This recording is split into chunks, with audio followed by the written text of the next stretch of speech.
Hey there, I'm Sophia Hernandez, and with us today is a woman who uses her voice to inspire, motivate, and educate. I cannot wait to share with you. In the spotlight today is Sydney Diercks.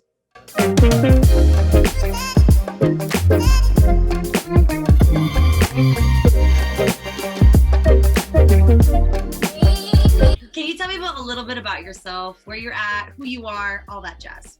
Yes, my name is Sydney Diercks. I am currently a senior at Florida State University. I'm going to be graduating in about less than a month, which is very scary, but I am studying media communication studies with a minor in retail entrepreneurship. And right now I am doing a PR internship. A lot of the stuff that I'm going into is related to fashion PR specifically. And personally, I am very interested and inspired by sustainability, really into thrifting. That's something that I'm super passionate about. And just anything conscious consumerism. Those are kind of the things that I love to talk about and what gets me the most excited. And let's get into that, because for me, I have been following you. Obviously, we went to college together, and that's how Sydney and I met. But I feel like lately you've really been, and you've always been this way, but I feel like more so, that you've really been using your voice to inform other people. When did you kind of feel like, okay, let's take this Instagram and kind of make it less about me and my friends and my day-to-day and kind of use it as a voice, as a platform, of course. And I just am very thankful that you noticed that, because that was actually an intentional choice that I kind of was like, I want to share more about the things that I am passionate about and things that day to day I'm actually interested in, with the hopes of, hoping that somebody else would share that same interest, really. And so for me, I would say, there isn't like a specific, on this day I decided I was going to start talking about it, but just whenever I would go out and thrift or something, or if I found something exceptionally cool, I shared that. And I was really always shocked that, people actually were interested in it, and people would message me asking like, hey, how do you find things when you go thrifting? Or how do you certain things regarding to sustainability, like composting. I posted about composting and I got a bunch of messages. I was so shocked about people asking, how do you get into that? Like, how can I start this from my apartment? Which we are going to delve all into here. Because I have a lot of questions. Yeah. But where did because for me, I'm a big thrifter also. I've been probably, I would say probably freshman year of high school, maybe a little bit before that. And even very DIY, I've always been very into that, being resourceful in that sense, especially when it came to fashion. But for you, when do you think you kind of started to either make that transition into a more sustainable lifestyle, or kind of pick up on okay, I'm maybe already living that way and this is what it is? Yeah, I definitely would say it is a lifestyle choice, I think. But and in preparation for this conversation, I had thought about that, and I was really thinking, I was like, I couldn't tell you when I first started. I feel like I've grown up doing this, not only just because it was always a more affordable option, but also just because I remember when I was little, that was something me and my grandma did together. When I would visit her in Alabama, we would go thrifting on the weekends, and I just loved doing it, and I would find the coolest stuff, and it's so affordable. And so that's kind of how I first got into it. But also, I feel like a more pinpointed moment when I was more intentional about it was in high school. I actually went through a phase of extreme minimalism, which is funny because a lot of people don't know that, because if you saw me now, you wouldn't necessarily be like, oh, you're an extreme minimalist. But when I was in high school, I became kind of obsessed with watching all of this YouTube content and reading all about minimalism and the concept of really only allowing things into your life that add value and kind of eliminating the rest. And in the sense at the time that I was really looking at it, it was mostly in a materialistic sense, like I had so much stuff and it was overwhelming because I had thrifted too much and I had like clothes just going everywhere and I need to get rid of things. Right. So it was a lot of like downsizing material like wise, but also a big part of minimalism, I would say, is conscious choices. And I found for me that thrifting was a great sustainable conscious choice, right? Because it's part of a cyclical fashion. You're giving something new life essentially, and all around, like, it's just better for the planet, better for my bank account. Like there's no negatives. So I would say when I went through that phase and I really reduced everything and kind of reevaluated everything, that's when moving forward, I was like, okay, I only want to allow things that add value to my life, but I want to go about it sustainably. And thrifting was the best option for me. For you, so I had kind of a similar thing. I feel like I went through a phase where I would tell my mom all the time, like that. Like I would get so stressed out because I felt I had all this stuff, right? And just stuff that I didn't either use. It just took up space. I was kind of bored and I wanted to get rid of it. And I'm like, I want to just live a minimal lifestyle. And I would go through like, you know, those seasons where I would just like clean out everything and I would really, really try not to purchase anything. And that would maybe last like 4 or 5 months. And then we, you know, go about it again. For you, what was your minimalist experience, and maybe how did it differ to the lifestyle that you live now? Like if it was an aggressive one, you know? It's funny too, because like this was when I was in high school, you know, and most people like, I feel like my peers, you know, that's not something that they would even think of. But from like high school, I was always reading and like looking up things about sort of lifestyle design and how to optimize your well-being and how to optimize your lifestyle and be the most productive. And like, that's the kind of stuff that I was really interested in. And so I was pretty extreme about it. Like I have I don't know if I still have photos of it, but because like this room used to be like hot pink, not even hot pink, but pink. I used to have like stuff everywhere. Like I said, I just had a lot of stuff, like you said. Right. And I pretty much flipped the switch and I went relatively extreme minimalist for about all of senior year. Like my parents were very confused as to what I was going through at the time because. So I guess when you say severe minimalist, like, did you have like 10 pieces of clothes? Like what was your like? It was capsule wardrobing. It was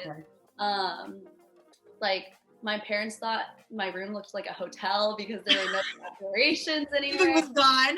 Yes, it was literally like a bed, a nightstand, a desk that had nothing on top of it except like my laptop. Like it was no decorations, no pictures. Like even now, like I don't have anything on the walls, which I should change up. But yeah, like I went really very extreme. Like I'm not buying things, you know, and now I obviously look at it in a way of like, I only want to add things into my life that add value. So I'm not going to be restrictive in terms of quantity of things, more so like how it makes you feel. Yeah, like makes me feel, if it's adding a value, whether that's tangible or not, into my life.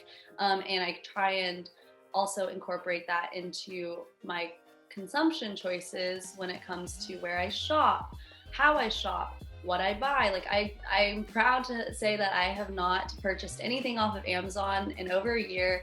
You know, I went entirely zero waste for all of my skincare, any sort of body care products. I'm essentially all zero waste with that. I'm trying to transition all of my makeup and all of the beauty stuff towards that. That's like my next thing. But trying adopting that, you know, use before you buy, just being intentional. That's kind of my outlook on it.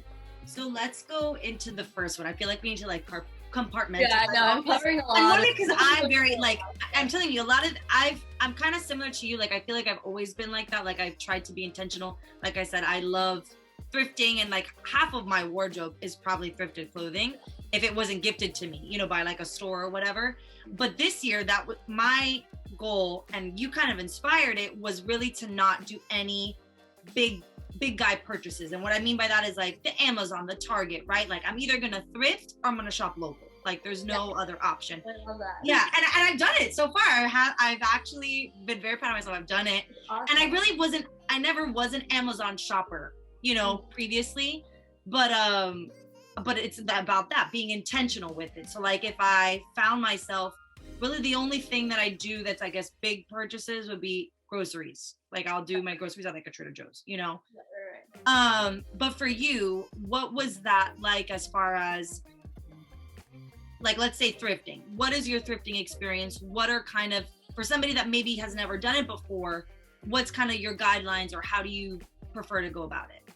I really do all of it. I'm about anything. I'm about Facebook Marketplace. I'm about Goodwill. Goodwill's not my favorite because I will say it's pretty commercial, like for thrift stores, because it's like a nationwide chain thing. But I like doing local thrift stores. I'll even just like anything, Plato's Closet, there's different sort of consignment shops.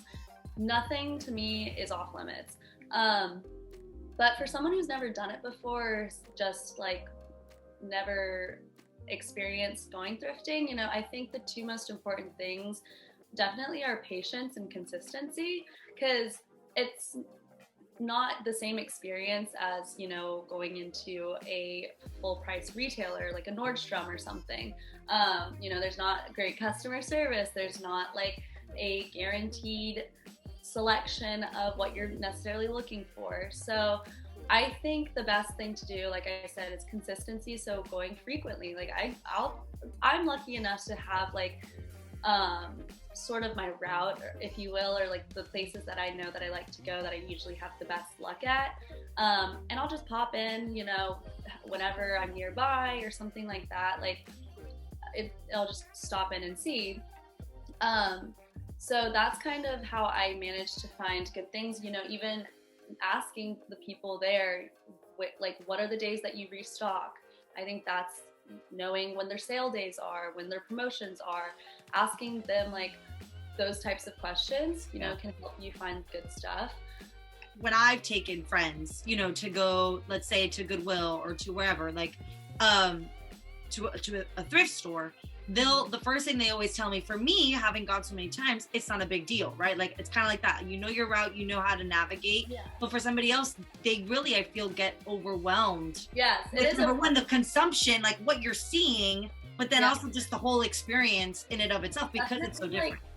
Very visually overstimulating, because you're just seeing a bunch, because also like there's a lot of junk when you go to these thrift stores too. It's not always you're finding like amazing designer things and all this stuff. So for somebody who has never done it before, I think there's a couple things that I would say come to mind in terms of, one, being open-minded. Like, you're gonna see gross things, you're gonna see things where you're just like, that should be in the trash can, not here, But then also, like I said, being patient and kind of taking an approach of like, okay, I need some pants. Let's go to the pants section. Some thrift stores, and every thrift store is different too. So some thrift stores are well organized. Some thrift stores are just like, here's the section of pants, go through it. Right. And so for me, what I've told people when I take them, it's you could literally go through it and look through every single thing if you have the time and the patience. And if you don't, something that I do even is, if I have in mind like a color that I'm looking for or that I like, I'll just kind of skim and kind of grab. So if I see something that catches my eye, I'll like grab it and look. Those are kind of the things that I tell people to kind of keep in mind. And also the other thing, one of my biggest tips is, if you see something that you like and if you think it has potential, put it in the cart. Like, no questions asked. You can always put it back later. The thing with thrift stores is that usually there's like one of one, right? So and somebody else might come along and grab it. So definitely, if you see something where you're like, I don't think this will look good, whatever, like, throw it in the cart. You can try it on. Worst case, goes back. And I think I'm a big stickler. Like, I will go through, my usual route is like going through the smalls, or like the smalls or the mediums, whatever. And I usually really just do like work dresses now at this point, but I'll leave with like 30, 20 of them. And then I just take them all to the fitting room, because I'm like, the likelihood is I'm not going to take all 20, 30 dresses. It's just, you like what it looks like on the hanger, you gotta try it on to see what it looks like. Exactly. And that's the other thing that I've learned over time, and how at this point, I feel like I'm able to kind of figure out if something will fit, and then also like if I'll like the cut, because I've just tried so many things on, there's no shame in just trying something on, even if it's completely not your style, even if it's like hideous and you're like, what was I thinking? Right. It kind of at least trains your eye for the future of like knowing, that cut last time, no, so don't even bother with it. Most definitely. So, yeah, over time I feel like you just kind of pick up that eye for it. But then what you were saying earlier is like when you go in first, also that's what I do, is I'm like, okay, I want to go check the home stuff first and see if I like anything there, and then kind of move to shoes. I'll usually go to shoes next, and then I'll check like bags, and then for clothing, I'll start with dresses, go to pants, and then work my way kind of through. And then don't be afraid of going into the sections where you think you wouldn't find anything, like the boys section. I have found some great stuff in like the boys, the men's section. Like I said, thrift stores are just people throw stuff in there and don't really sort it correctly. I also actually volunteered at a thrift store for 3 summers in a row in high school, so I will say that may also be a experience, because I volunteered and worked there for like a full summer, so I kind of saw the other side of it, and I think that also kind of helped train that eye of knowing what's good, what's not. You were saying that you didn't really have a lot of good luck at the Goodwill on West Pensacola, and we live here in Tallahassee, so it's just like a location of a specific store, right? But like for me, I had really good luck there. Like all I buy lately is work dresses, kind of. So like I said earlier, like my trip is usually I go to the small section in the dresses, and I literally just skim through every single dress. But like there's times like, and I could show you my dress collection, like I'll find a designer one, because I know the name, and I'm like, amazing. And maybe it doesn't fit perfectly, but like I still get it anyways, you know what I mean? Because I'm like, oh, it's the name brand, and it's gonna be cheaper if I buy it here than elsewhere. What's kind of your thought with all that? I definitely, what you were just saying is you can always get things tailored, so that's something else to keep in mind is, just because something doesn't fit perfectly doesn't mean that you can't always get that altered. But the flip side of that is also, I think it's important for people to remember not to overbuy just because things are cheap.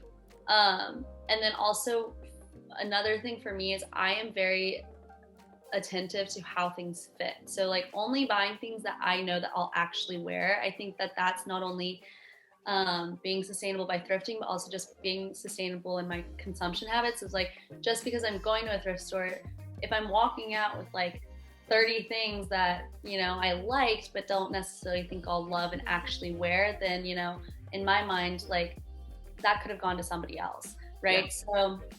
So, really being intentional about what you're getting, focus on how it fits, focus on if you'll actually wear it and, incorporate it into your daily life. I find that to be really useful. I'll go to a store, and like I said, I'll take 30 dresses, and there's a dress that I love. I love how it looks on me. I love how it fits on me.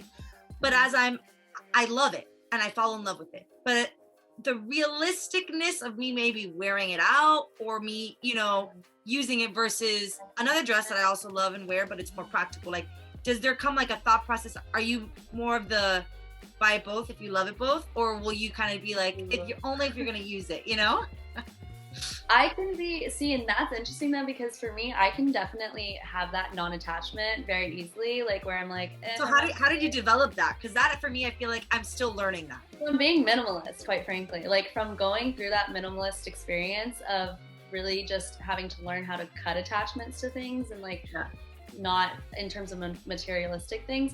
I'm very brutal about it. Like I'm just like, no, I don't want it. And it's funny because I've had people ask me to help them clear out like their stuff or help them declutter, and I am like ruthless. Oh my God, maybe you should come to my house. Yeah, like no, I'm just like, why do you need that? Like, what does that do? It's like, it serves no purpose. And people are like, oh, but like I got it in like 5th grade, and like no. Like like I'm not a very sentimental person in terms of objects. I am about like pictures and stuff, but like that's digital, that's different. Yeah. But in terms of, you know, if I'm at a store and if I see something that I love, but I don't think I'm actually going to wear it, most of the time I will say, if I'm not going to wear it, I want it to go to somebody else who will, you know, somebody who else will come along and find it and be like, that'll be their item that they love and they get a million wears out of.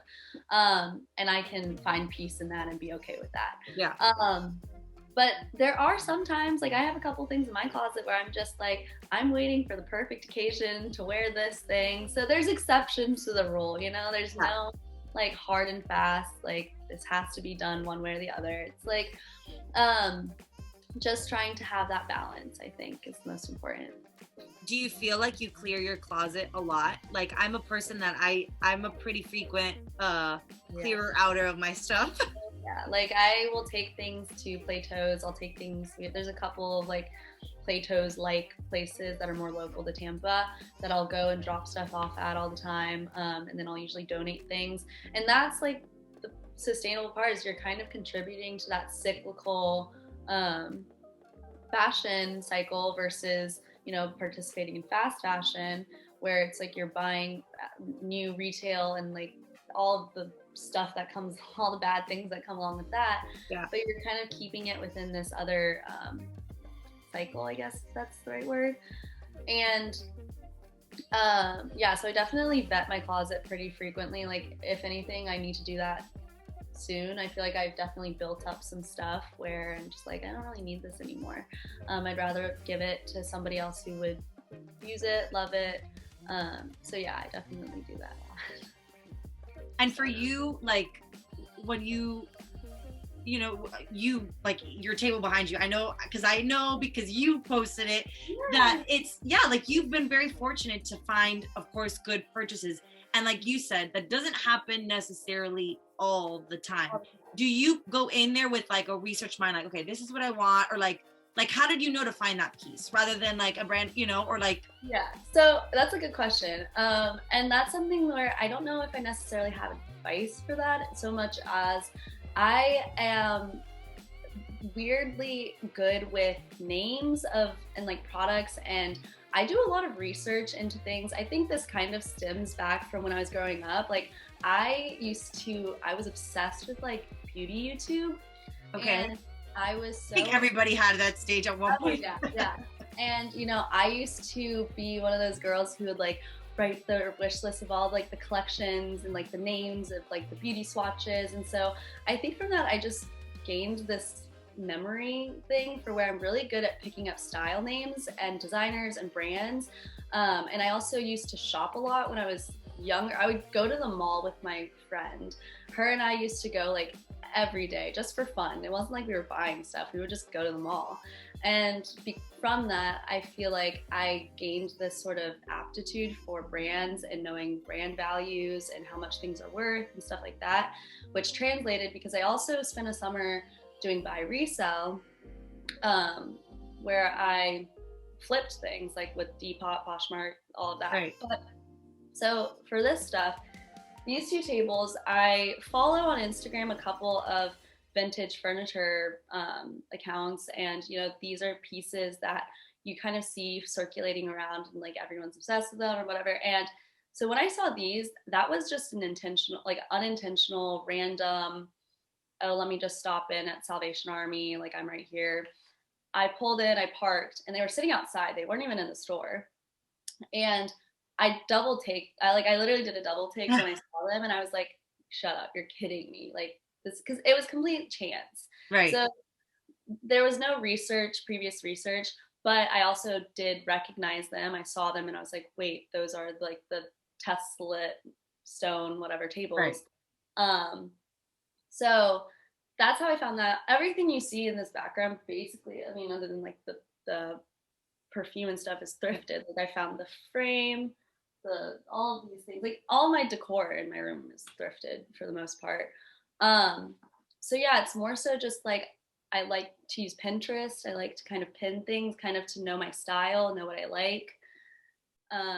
Is that you mentioned, which I've always found for me difficult as far as selling. When I was in high school, I had really, really good luck with eBay, and my parents were like, "What are you doing? Selling your clothes to random people in the Midwest?" And I'm like, "Well, they're buying it." And I got really, really good at like doing the algorithm. And like, I mean, I'm like, when I tell you I was obsessed with it, I sold half of my closet when I was going through this Oh, minimalist really? phase. I've never used eBay Oh actually. yeah, but this was probably, I mean, 8 years ago, 10 years ago, you know what I mean? Like, and when I think eBay was more used in that sense, now you have so many other things like Depop, Poshmark, you know, all those other ones. I heard Macari the other day. For you, what has your experience been like on those platforms as far as, do you buy a lot of stuff from there? Do you sell a lot of stuff from there? What do you kind of notice on those platforms? I actually don't. So I am not an online shopper. Like Okay. I will online shop if I have to. Like to me, I am very much a tactile person. Like I am one of those people who would rather go to the store in person, see it, touch it, feel it before I purchase it. So online shopping has never appealed to me necessarily. When it comes to like Depop, Poshmark, I don't really buy off of them either, just because of that same logic of like I want to know if it fits me before I like make that commitment to like buying something, you know, and having to pay for shipping, all of that. So I don't really ever purchase off of it. But I mean, I've had pretty good experience with, like I said, I did that for a full summer, doing buy resell. And I mean, it did really well. And for me, I realized like one is quality of the photos is one of the most important sort of things is, you know, making sure you're giving an accurate portrayal of not only what it looks like in natural lighting, but that's what's going to catch like a buyer's eye is like, oh, it's a good photo and it's not some like grainy, weird quality, something that you're just like, I don't know if that actually looks good. And then also just being active on those apps, you know, and doing like kind of following a bunch of people and then sort of getting, I don't know, honestly, Depop, I would just post things. And for me, this is something I guess that I kind of found a little niche in was I like to try and focus on flipping designer or brand name things. I wouldn't really and also mostly shoes and like bags I found were the easiest things to sell just because sizing is usually more consistent, so people are more willing to buy like, oh, if it's a size 7, like they know it'll fit them, Right. as buying some like sweater you're not really sure. So I used to try and focus on that because I would go thrifting to find things to sell. And so knowing the brand equity essentially of, oh, if this is like a Tommy Hilfiger, whatever, like cool button down, I can resell that for probably like $35 or something. And I bought it for $3. So knowing kind of how to flip it, knowing what things are worth, knowing the trends, the current trends of what people are willing to spend on it. Those are kind of things that I kept in mind when I would go and do that. But I don't really do that so much now, I would say. Right. No, and it does take a lot of work. You know, it takes a lot of work on that person's end and they have to be willing to do it. And storing all of that stuff like that, because I would have bins of things that like I wasn't using, you know, I wanted to sell them and you have to store all of that. So I would have like bins in my room, just stuff. I have a funny story with that I met, I don't know if you had been, there's which I didn't know was a thing until I really started thrifting frequently here. There's a Good Sense Goodwill, which is like basically your outlet Goodwill, right? But they bring it to you in barrels and it's really, you got, like you were saying, the patience. And I'm kind of like you, like I enjoy that. Like I like the sifting through the process of it and going through a bunch of stuff. And I had met this woman who she was doing that, you know, like going to the outlet store, finding those niche items and then reselling it. And we kind of got like a bond that she would give me, you know, my sizes, I would find hers, give it to her, whatever. Yeah. So it worked out good. But you brought up a good point. So you were talking about photos and we've had conversations about this. You on your social medias have an approach of a no filter lifestyle, which I love. Can you talk about why that is important to you and kind of the thought behind it? Yeah. For me, I feel like that was a very natural choice. I was never I deleted Snapchat back in like September last year. So that's something that I feel like was getting rid of that form of social media, essentially, of that like instant gratification, there's that constant back and forth, the convenience of like throwing a filter on there, and always being around my like friends and stuff who were like posting stuff with the filters, and then to me, like, I just kind of realized how toxic it was. And even myself, I would like not want to send a picture to somebody unless there was a filter or it was the perfect angle and stuff. And one, that's so time consuming, and then two, it's kind of, in my opinion, unhealthy. Like, I just think that people should focus on accepting and embracing their natural beauty and the things that are beyond the physical. I feel like there's such this emphasis on how it looks, and for me, a mantra, if you will, that I really try to embrace and embody is focus on how it feels, not how it looks. So I think that that's kind of my mindset when I take an approach to just like, I don't want to alter photos, like I don't want to Facetune things, I don't want to Photoshop to like when I'm talking about like body alterations and stuff, like not necessarily like editing, like lighting and stuff, which I try to keep very minimal regardless, if any, like most of the time I don't do any of that. But yeah, I think for me it was just a conscious choice of I don't want to like put that perception out there and that idea and then not be able to like meet that in real life. I think that is the self-comparison and the negative effects of all of that, I think, are very unhealthy.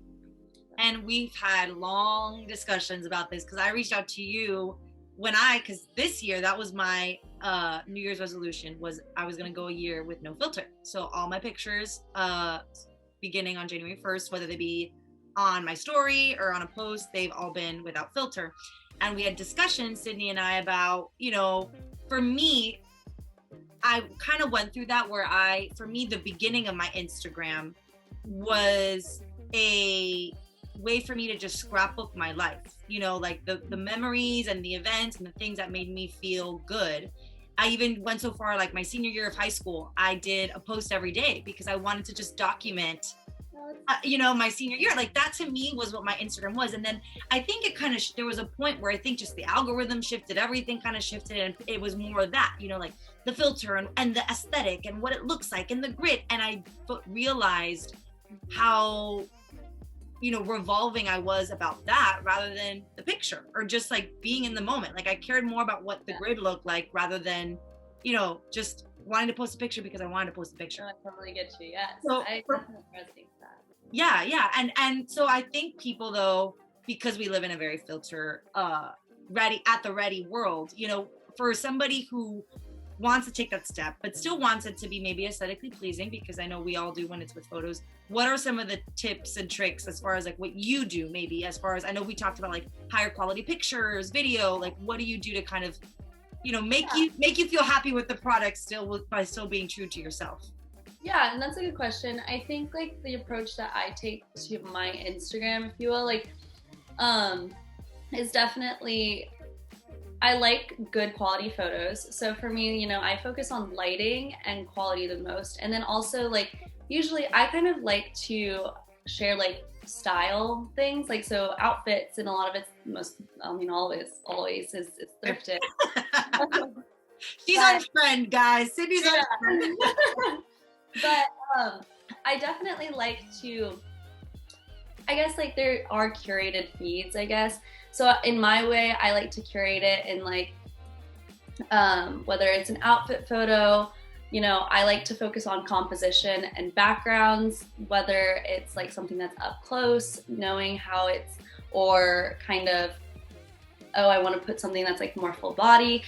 Also, like, I think I try to share things, lately something I've been trying to do is share things like as they happen, rather than like take photos just to post them. Like that whole idea of like living your life for Instagram versus not, like that's a great, let's talk about that. Yes. Yeah.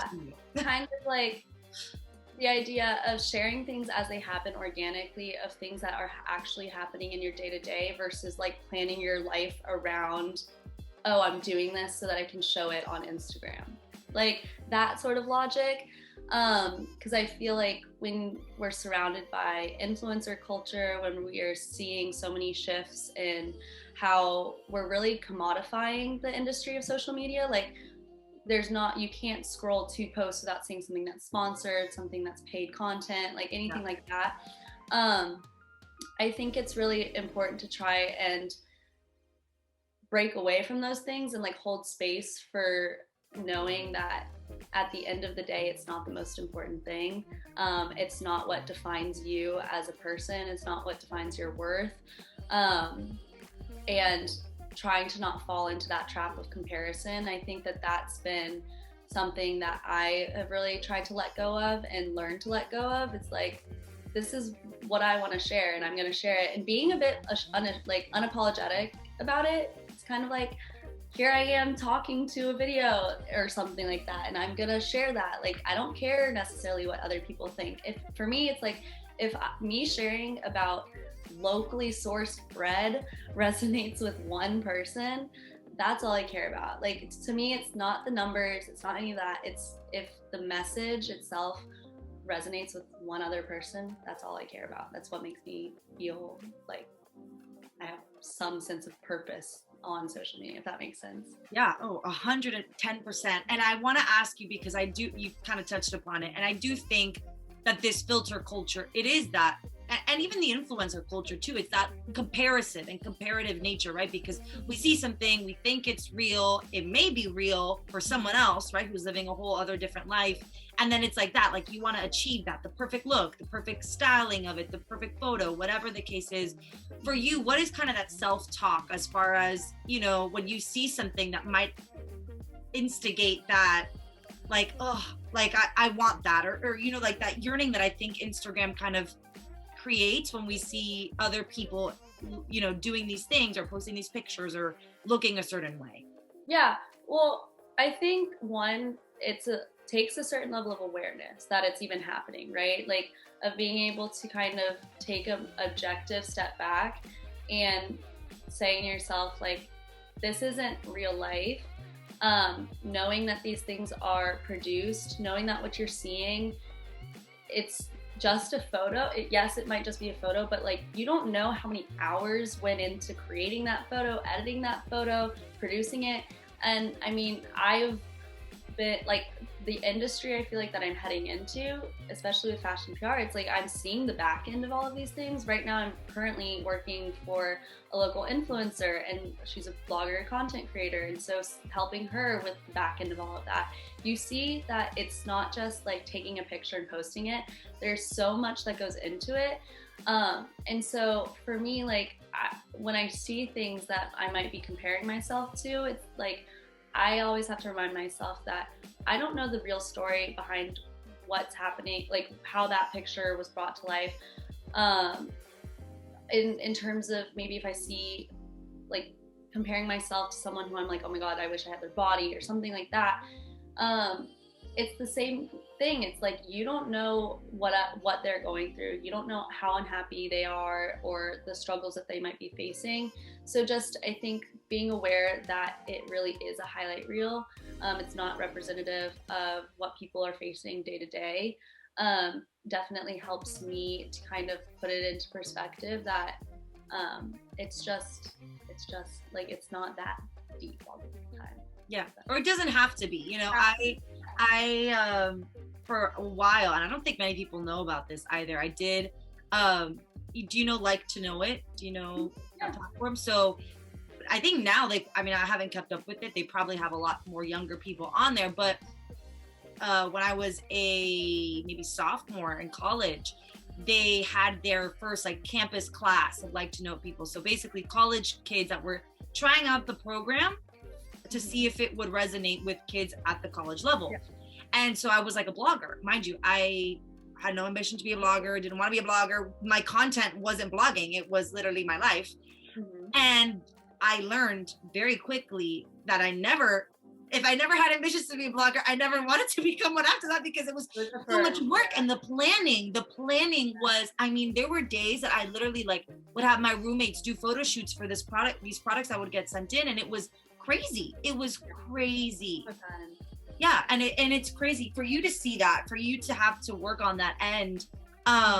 What are kind of some of the, you know, challenges that comes with that, you know, trying to, you know, you're trying to promote a brand, trying to promote a person, and it is all that work in the background. I mean, I would say that it's been an interesting learning experience. And before I answer that, I wanted to go back to the last one because there was something that I like popped up in my head that kind of touches what we just talked about, and that is this concept of self-presentation. And that's something that I learned about. I remember doing a lot of research into that sort of idea of how we self-present in a way, and social media exacerbates that to its most extreme extent, because we're then able to basically portray ourselves in the way that we want other people to see us, and then also it's not always the most accurate version. And so like there's a lot of nuances within that idea of self-presentation that social media encapsulates essentially and facilitates. And so I think, like I said, just being aware that that's what's happening is it's like the self-presentation is a big game of perception, as I've said in the past. It's like, it's a lot of smoke and mirrors, which kind of goes into the next question that you had asked is what have I learned from it? And yeah, there's a lot of like, what you think is happening behind the scenes is not always how it actually is. You know, it's, you might on the front end of the camera, you might see like this gorgeous model with like expensive clothes on and, you know, gorgeous background, but then behind it, you know, there's a production crew, and then there's also like people doing hair and makeup, there's people styling her, there's a whole team of people helping to basically create this one moment that's being captured. And so it's all produced, like you just learn how produced it is. And then also in terms of like sponsorships and collaborations and how like the paid aspect of all it, of how it all works and the monetization of it, it's really interesting to see.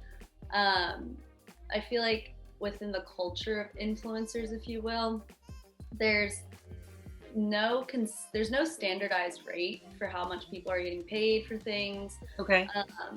And what those things are based off of, mostly like engagement rates and stuff like that. Like followers or likes. Followers and likes, but even more, it's usually engagement, because somebody could have, 100,000 followers, but then get 2,000 likes on a photo. So there's still that dissonance of engagement. Okay. It's a lot of smoke and mirrors. Just because somebody has 100,000 followers doesn't mean that they're making a ton of money from doing what they're doing. Being in PR and marketing essentially now, and like learning how a lot of it's like all strategy, there's like nothing you see has not, for the most part, has not, like it's been targeted, it's been strategized, like all of these things, you're constantly being bombarded with all of this messaging. And so I think that that's another thing that kind of contributes to this, my desire to pursue sustainability and all that, and to kind of reject that consumerist mindset, is like, I don't want to be like a cog in the wheel of hyper consumerism and hyper materialism and feeling like I have to constantly need things to make me happy, because companies are just trying to turn a profit off of you, and like try and turn a profit off of your insecurities, and then creating insecurities that you didn't even know you had, but you know, here you are like, oh, I feel less than because I don't own this product, and so I need to go buy that product. You know, it's like rejecting that mentality is what I have really tried to put into practice.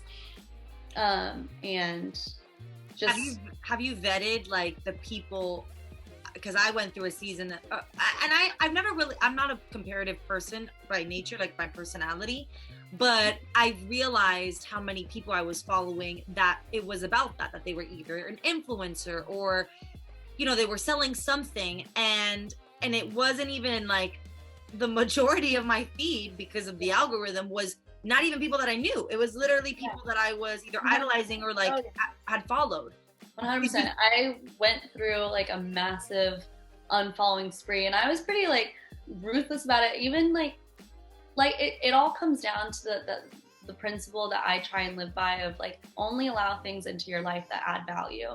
And like I was saying earlier, in terms of my media consumption habits, that's a place where I really try and do it. Cause like I'm already sitting behind a screen for so many hours of the day. I'm already being bombarded with so much content and so much like noise all the time that why would I want to be perpetuating that by like following things that, you know, don't align with my values or make me feel insecure or make me feel like inadequate? That is not serving me. That is not adding value. So I just have to let that go. And that is like another thing that I try and remind myself is release to receive, you know, let go of the things that don't serve you and only focus on the things that do. And so, yeah, I unfollowed all of the things that I was like, this does not, like, I don't want to see this. If I felt like I was comparing myself too much, you know, there's this difference between aspiration and inspiration that I think people don't even realize is you're seeing all these influencers, these beautiful people doing these amazing things. And yes, that's aspirational to a certain extent, but they're preying off of that, you know, to try and get you to feel like you need to do that too. And so trying to break out of that cycle, I think, is the key. And that's what I try and focus on.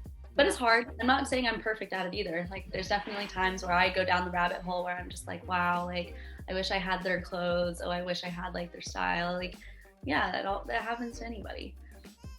It's funny because my mom, she, you know, our moms are always the biggest critics. She'll always say that, you know, like when I post stuff on my story, we were talking about it earlier, you were mentioning like your no care attitude. And that's honestly, I've kind of, again, always really been like that. Like for me, my social media, I'm of the belief, like it's what I post is for me. It's not for anybody else. And it's not my fault if people are either watching it and tuning in or they're not or whatever. And she would get so mad at me when she's like, if I posted it not filtered or just like I roll out of bed and my dog's annoying me and I'm posting about me and my dog annoying me. And she's like, you know, like you didn't look great or like you didn't look good. And I'm like, well, I don't really care because the moment was just something that I found funny, you know, or like I wanted to just post it for me. Go ahead. No, like, what's your thought on that? No, and my thought about that really is, I think that's great though, because I think that what that does is that it breaks down, like I said, all of the produced stuff that you're constantly seeing. I think when you're more of the moment, people can relate to that more. I think people want to see that, you know, people kind of crave it because ultimately what social media does is social media just mimics like what interpersonal relationships in like real life are online, right?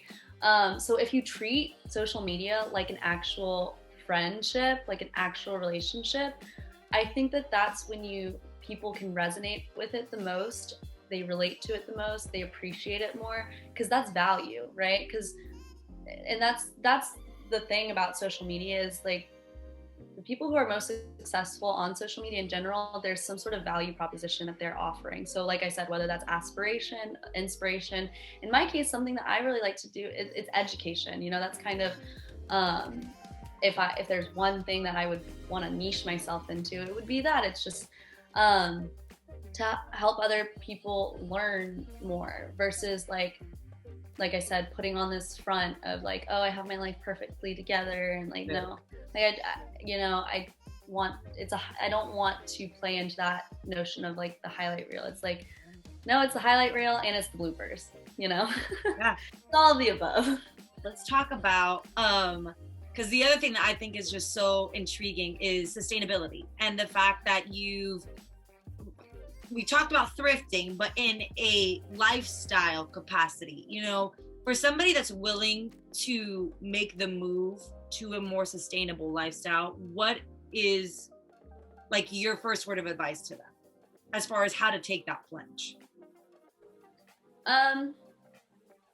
The first thing, I think it's really important to know that it's no one to be imperfectly sustainable.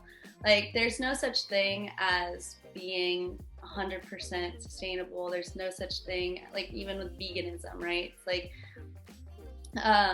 there's no one, like people love labels, people love black and whites, people like binaries. I think it's really important that at the end of the day, especially when it comes to sustainability, it's more so about like just the fact that you're trying at all to do something to act within a collective interest.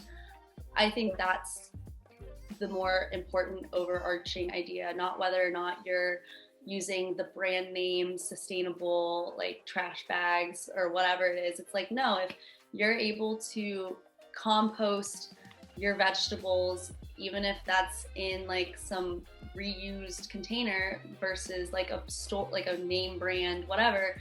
Like, I think people try to commoditize sustainability, and remembering that at the end of the day, it's not about that. It's about the impact and trying to just do better. I think that's something that's really important. So I will give you a little glimpse. I tried composting.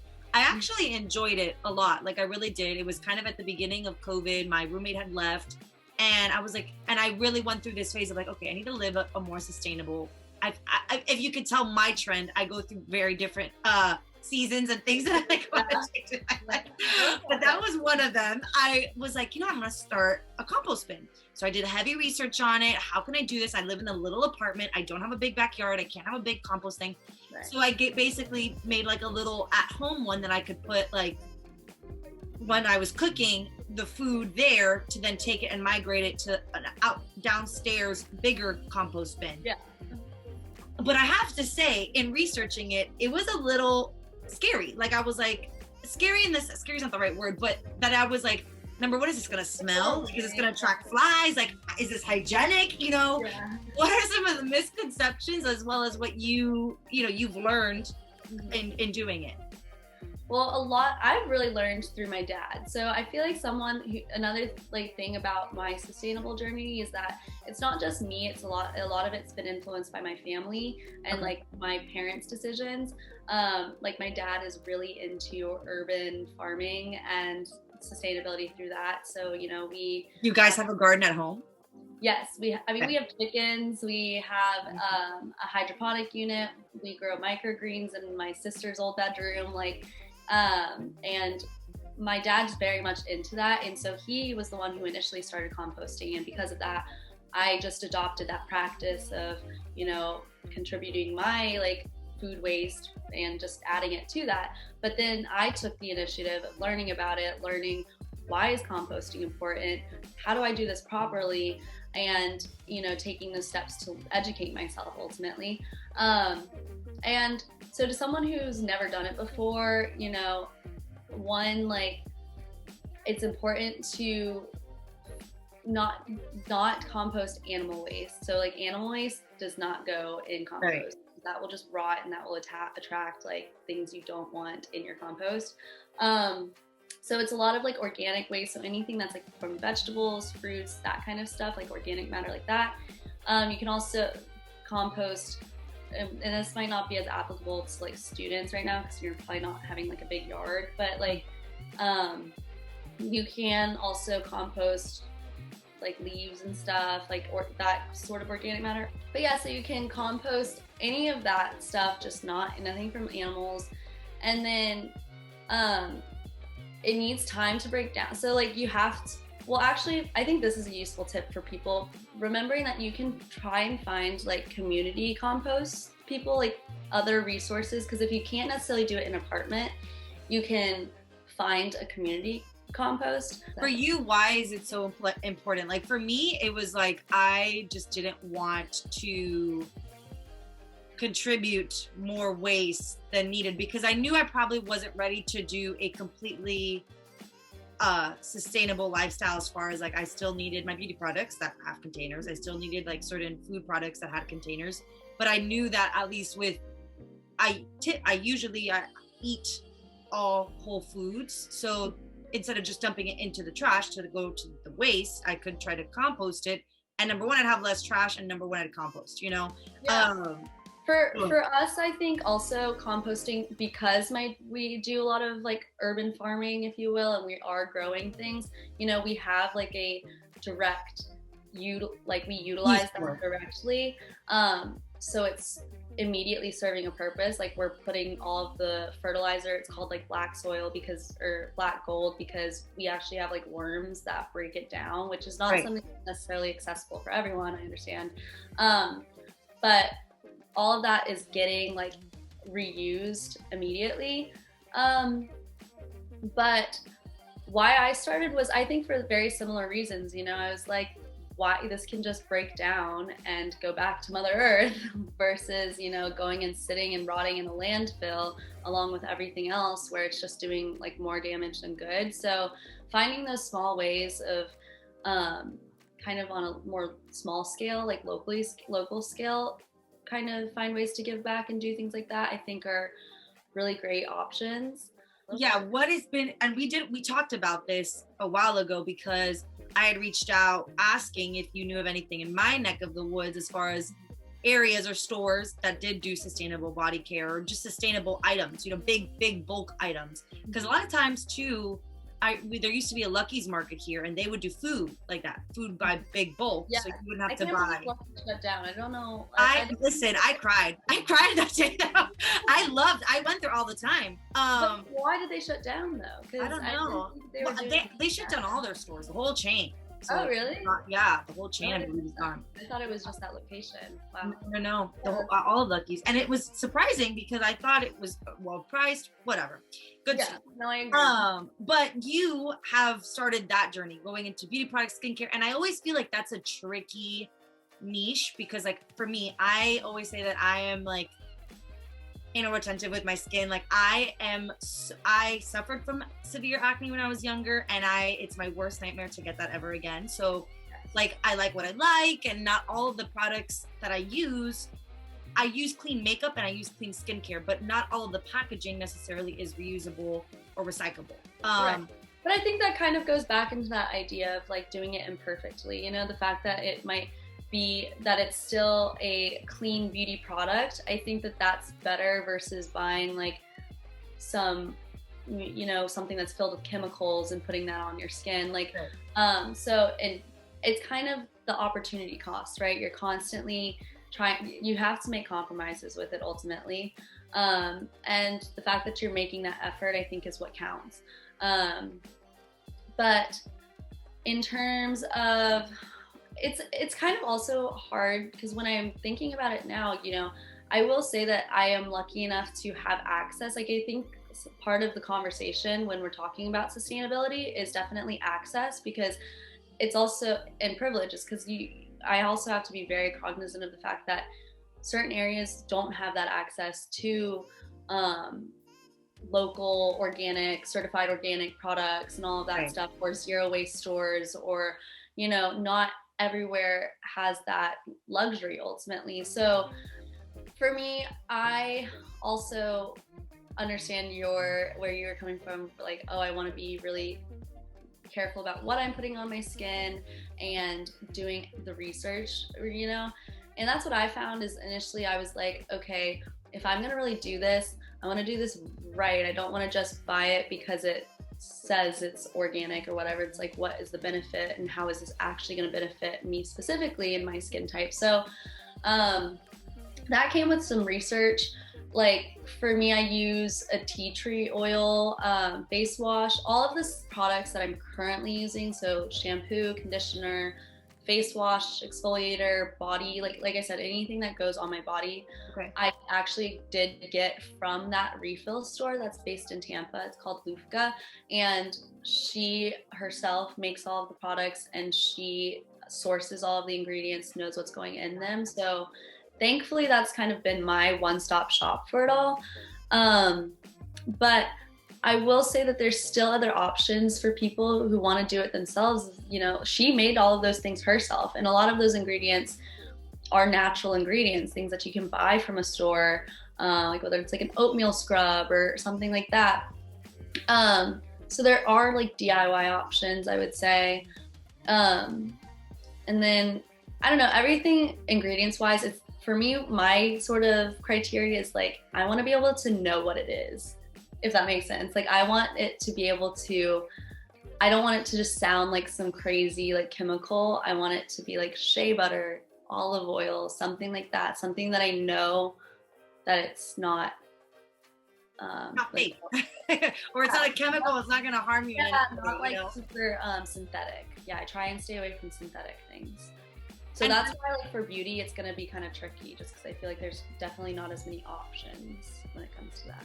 Yeah, the makeup world, I feel like, is going at a slower pace. Like, I feel like skincare, it's broadened. There's a lot of skincare options. I feel like makeup wise, and also too what you're looking for, because like if you want, you know, full coverage, like a lot of clean makeup's not full coverage. You know what I mean? Or like whatever it is that you're looking for might be a little bit harder to find. At least what I have found. For you though, I know, and it's kind of what we started off with, you really have, in all these different things, right? We've talked about sustainability, we have talked about thrifting, we have talked about Instagram and no filter lifestyle.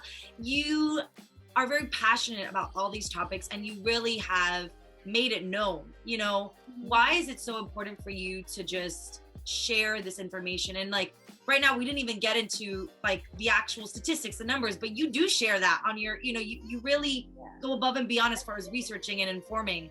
Why is that so important to you?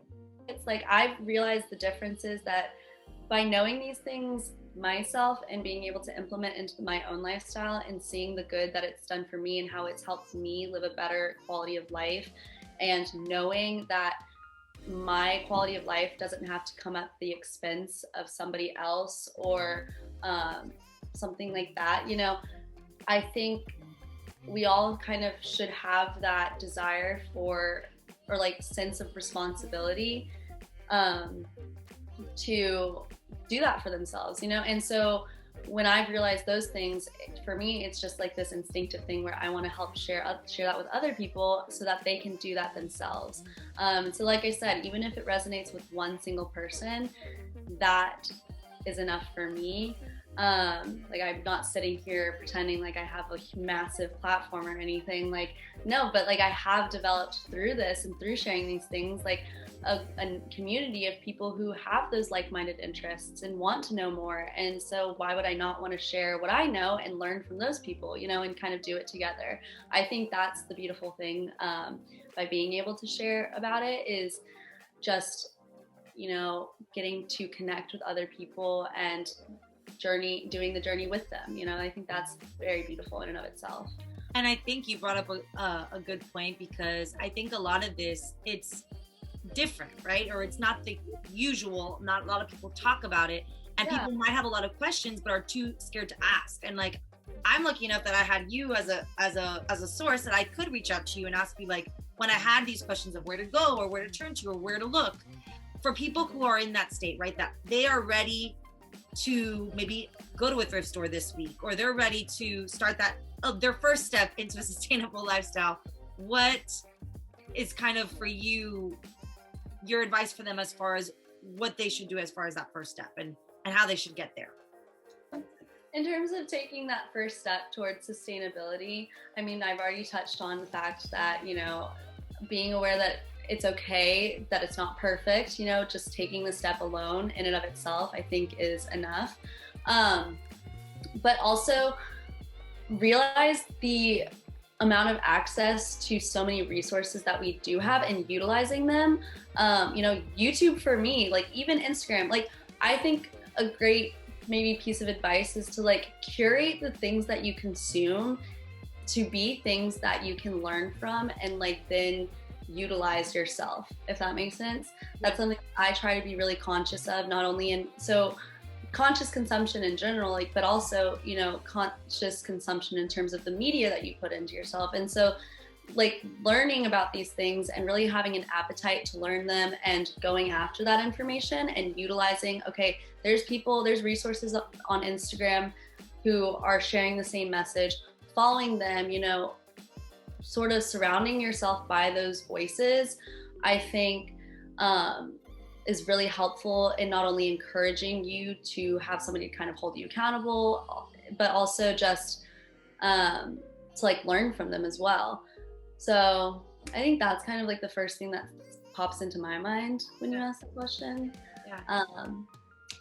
That was literally so well said. And I, for people who don't know Sydney, I mean, I think that you act for so many people, myself included, as that, you know, like a source of information, because like even you did one the other day that I love because I'm a bookworm and I love the library. Like I'm there at least 3 times a week, but you know, just informing people and it's almost like a reminder, you know, because I think a lot of times we know that these avenues are out there for us to take advantage of, or these different you know, resources, and what you serve as is the reminder of like, oh, I forgot that was even there, you know, maybe next time, you know, next time I want to buy a book, I'll go to the library instead, you know? Yeah, and that's a great way of putting it. And that for me is kind of what I try and do. And it's funny that you're even saying these things, because now it just makes me motivated to share even more about it, because there's things that I haven't like talked about. Like I haven't really touched on the fact that I am zero waste or any of the details about it. And like, it makes me want to kind of share it,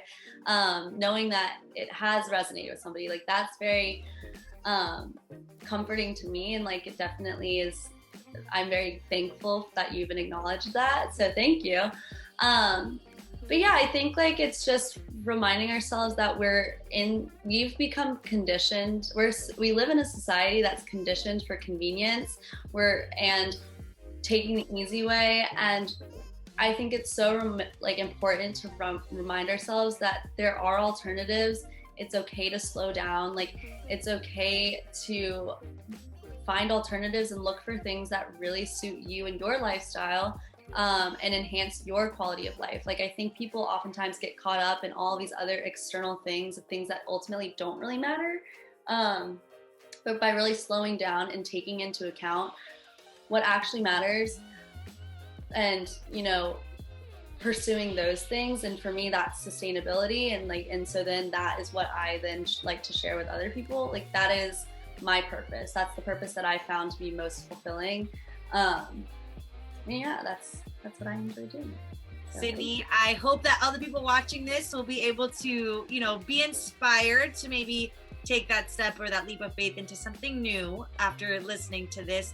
Thank you so much for doing this. If you want to learn more about Sydney, I will put her social links down below. Of course, the Spotlight, we will have a new episode every week. You can catch us on Thursday, and let us know in the comments who you want to hear from next.